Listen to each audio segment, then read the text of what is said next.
মরিয়ম আলাইহিস সালাতু ওয়াস সালামের বাবা ইমরানের বিবি হান্না যখন আল্লাহর কাছে মান্নত করছিল, আল্লাহ পাক রব্বুল আলামিন বলেন, রে দুনিয়াবাসী, ইমরানের বিবি হান্না তিনিও ছিলেন বন্দা, তারও কোনো সন্তান হয় না। জাকারিয়া আলাইহিস সালাতু ওয়াস সালাম, তারও কোনো সন্তান হয় না।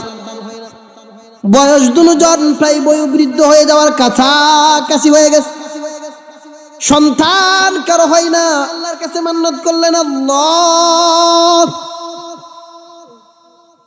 নাযারতু লাকা মা ফি বাতনি, আমার পেটের মধ্যে যেই সন্তান আসছে, ও আল্লাহ, এই সন্তান যদি সুস্থতার সাথে দুনিয়াতে আগমন করে, আমি আমার এই সন্তানকে তোমার ঘরের জন্য, তোমার ঘর বাইতুল মাকদিসের খাদেমের জন্য আমি ওয়াকফ করে দিব। কন্যা সুবহান। হান্না যে মান্নত করলেন গর্বের সন্তান তিনি আল্লাহর জন্য ওয়াকফ করে দিবেন মসজিদের খাদেমের জন্য। তদানীন কেবলের সময় ছিল এবং আমাদের সময়েও মসজিদের খাদেম বা ইমাম খতিব যারা থাকে এরা পুরুষ না মহিলা? মহিলারে কি মসজিদের খাদেম হইতে বলি? বারবার মসজিদে গিয়া নামাজ পড়া বা মসজিদের অনেক মহিলাদের অনেক সৃষ্টিগত সমস্যা আছে, রোগ আছে, যেই কারণে হার হালতে মসজিদে থাকতে পারবে না। মহিলা তারা তো মসজিদের খাদেমা হইতে পারবে না। হান্না যে মান্নত করলেন, ও আল্লাহ, আমার গর্ভে যেই সন্তান আছে তোমার ঘরের জন্য আমি মান্নত করে দিলাম। মহান আল্লাহ হান্নার এই দোয়া তথা এই মান্নতকে আল্লাহ কবুল করে নিলেন। কন্যা সুবহান। মরিয়ম আলাইহিস সালাতু ওয়াস সালাম এর মা হান্না যখন এই মান্নত করলেন, যখন প্রসব ব্যথা শুরু হইল হান্নার, ওই দিক দিয়া ইমরান তিনিও তো দোয়া করতেছেন আল্লাহর কাছে দোয়া। যখন হান্নার প্রসব ব্যথা শুরু হইল, হান্না যখন প্রসব করলেন, আল্লাহ এই কথাটাই বলেন, ফালাম্মা ওয়াদাআতহা ক্বালাত রব্বি ইন্নী ওয়াদাতুহা উনসা। আল্লাহ পাক রব্বুল আলামিন বলেন, হান্না যখন প্রসব করলেন সন্তান, যখন ফালাম্মা ওয়াদাআতহা, তার গর্ভ থেকে সন্তান যখন দুনিয়াতে আসলেন, হান্না এবার আল্লাহর কাছে নালিশ করেন, ক্বালাত রব্বি ইন্নী ওয়াদাতুহা উনসা, আয় আল্লাহ, ইচ্ছা ছিল কি আর হলোটা কি? আমি তো তোমার কাছে মান্নত করেছিলাম আমার গর্ভে যা আছে তোমার ঘরের জন্য মান্নত করে দিব। ইন্নী ওয়াদাতুহা উনসা, আয় আল্লাহ, আমি তো কোনো ছেলে সন্তান জন্ম দেই নাই, আমি তো একজন মেয়ে সন্তান জন্ম দিছি। আল্লাহ, আমি যে মান্নত করছি তোমার ঘরের জন্য ওয়াকফ করবো, এটা কেমনে সম্ভব? পেরেশান হইয়া হান্না যখন পেরেশান হইয়া বলতেছেন, আল্লাহ বলেন, ওয়াল্লাহু আ'লামু বিমা ওয়াদাআত ওয়া লাইসা যাকারু কাল উনসা। আল্লাহ পাক রব্বুল আলামিন হান্নাকে ইলহাম দিয়া জানায় দিলেন, রে হান্না, ওয়াল্লাহু আ'লামু, তুমি তো যেই গর্ভপাত করেছ, তুমি সন্তান দুনিয়াতে যে আগমন করেছে, তুমি বলতেছো তুমি মহিলা, একজন মেয়ে সন্তান জন্ম দিছ। ও হান্না, তুমি কি মনে করছো আল্লাহ জানেন? আল্লাহ জানেন কি জানেন না? ওয়াল্লাহু আ'লামু বিমা ওয়াদাআত, রে হান্না, তুমি কি সন্তান জন্ম দিয়েছো আল্লাহ ভালো করে জানেন। আর হান্না, তুমি টেনশন করিও না, ওয়ালাইসা যাকারু কাল উনসা, অনেক পুরুষ এমন আছে মহিলাদের মতো না। তোমাকে যেই মেয়ে সন্তানটা আমি দান করলাম, এই মেয়ে সন্তানটা আমি আল্লাহ এমন বরকতময় করব। ও হান্না, তুমি পেরেশান হইও না, ইহার দ্বারা আমি একটা অলৌকিক ঘটনা ঘটাইব উম্মতে মুহাম্মাদের জন্য শিক্ষা দেওয়ার জন্য। তোমার মেয়েকে আমি আল্লাহ আমার কুদরত প্রকাশ করার জন্য আমি তাকে নির্বাচন করব। কন্যা সুবহান। আল্লাহ পাক রব্বুল আলামিন বলেন, হান্না এবার এই মেয়ের নাম রাখলেন কি? আল্লাহ বলেন ওয়া ইন্নী সাম্মাইতুহা মারইয়াম ওয়া ইন্নী উঈদুহা বিকা ওয়া যুররিয়াতাহা মিনাশ শাইতানির রাজীম। আল্লাহ পাক রব্বুল আলামিন বলেন, ও দুনিয়াবাসী স্মরণ করো আমার কুদরতের কথা। হান্না ওই মেয়েটার নাম রাখলেন মরিয়ম। হান্নার গর্ভে যে সন্তান হলো তার নাম রাখলেন মরিয়ম। আর নাম রাখার পরে তিনি বলতেছেন ওয়া ইন্নী উঈদুহা বিকা ওয়া যুররিয়াতাহা। দেখেন হান্নার বলার ভঙ্গিটা কেমন। আল্লাহর কাছে দোয়া করতেছেন, আল্লাহ আমার এই মেয়ে মরিয়মের শয়তানের আক্রমণ থেকে তোমার কাছে আশ্রয় চাইতেছি।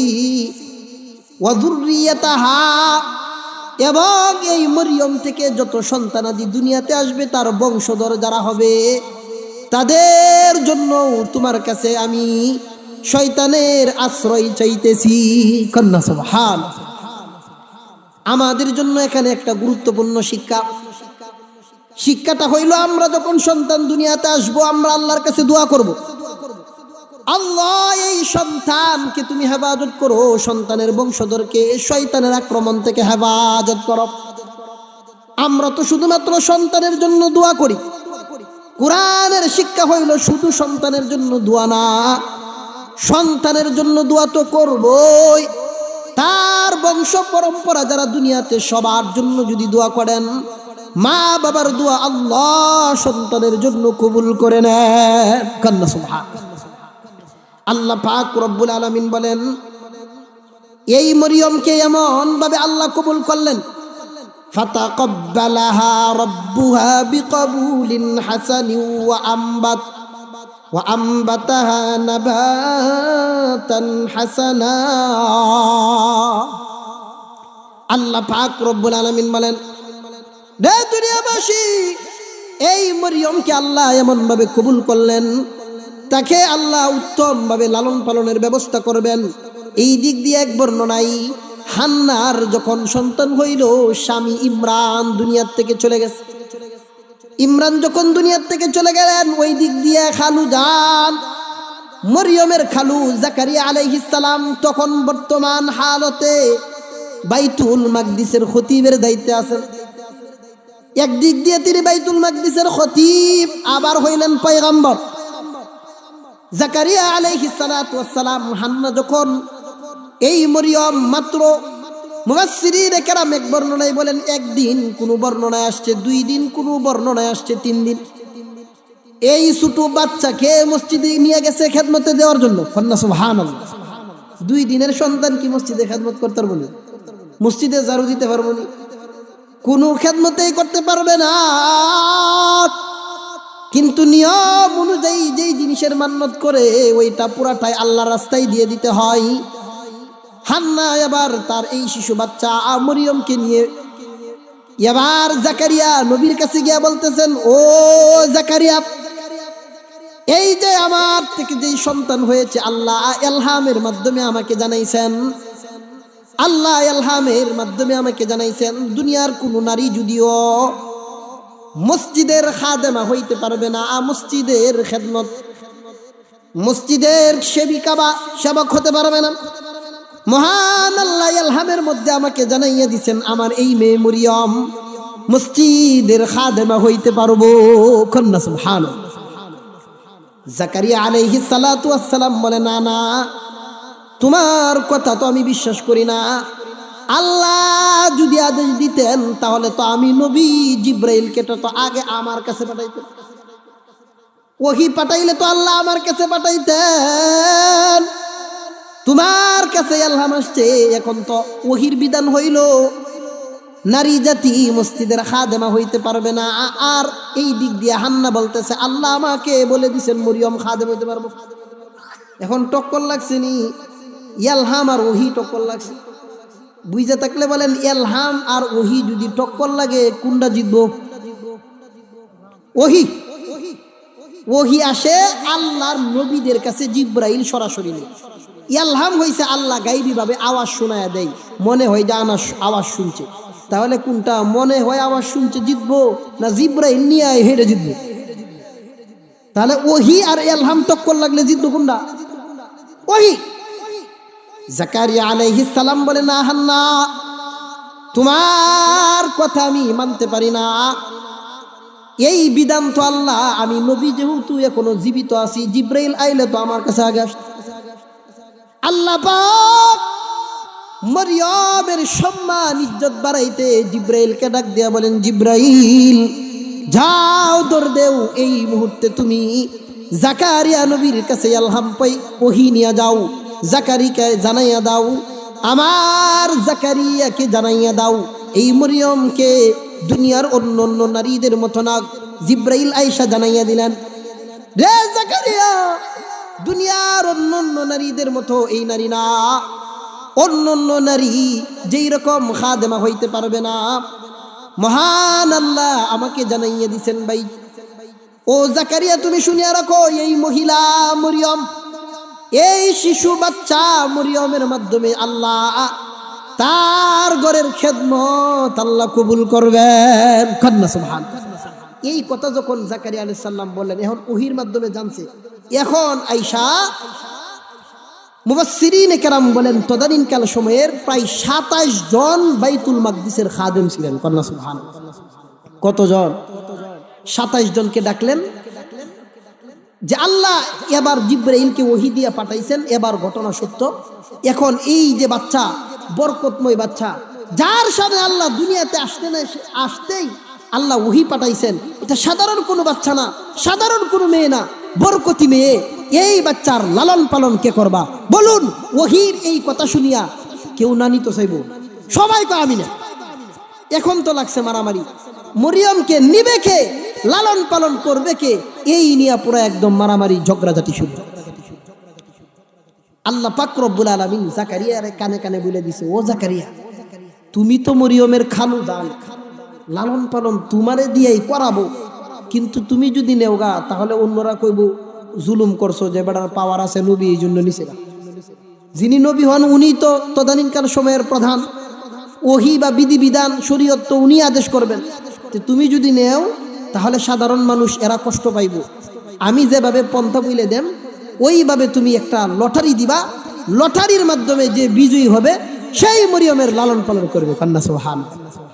জাকারিয়া আলাইহিস সালামরা তো কানে কানে জিব্রাইল বলে গেছে যে ঘটনা কিন্তু আপনার ভাগ্যে আইব, কিন্তু আপনি আগে বাইরে জানেন, আপনি পিছে পিছে থাকবেন, এমনি অটোমেটিক ভাবে আইব। তাহলে জাকারিয়ার কোনো টেনশন আছে? উনারও তো চাহিদা এই মেয়ের লালন পালন করতো, সবাই চাইতেছে। আল্লাহ পাক ওই লটারির বিষয়টা সূরাতু আলী ইমরানের ৪৪ নম্বর আয়াতে বলে, যালিকা মিন আমবাইল গায়বি নূহিহি ইলাইক ওয়া মা কুনতা লাদাইহিম ইয ইউলকুনা আকলামাহুম আইয়ুহুম ইয়াকফুলু মারইয়াম ওয়া মা কুনতা লাদাইহিম ইয ইখতাসিমুন। আল্লাহ পাক রব্বুল আলামিন বলেন, রে দুনিয়াবাসী, স্মরণ করো মরিয়মের লালন পালনের ব্যাপারে। ইয ইখতাসিমুন, যখন তারা ঝগড়া লেগে গেছে, কে বরকতময় মরিয়মের লালন পালন করবে, এটা নিয়ে যখন মত বিনিময় শুরু হইয়া গেল, ও নবী মুহাম্মদকে আল্লাহ বলেন, যালিকা মিন আমবাইল গায়ব, ও দুস্থ আমার, এই জিনিস তুমি জানতা না, মরিয়ম লালন পালন কেমনে কি হয়েছিল, আমি আল্লাহ তোমারে জানাইছি।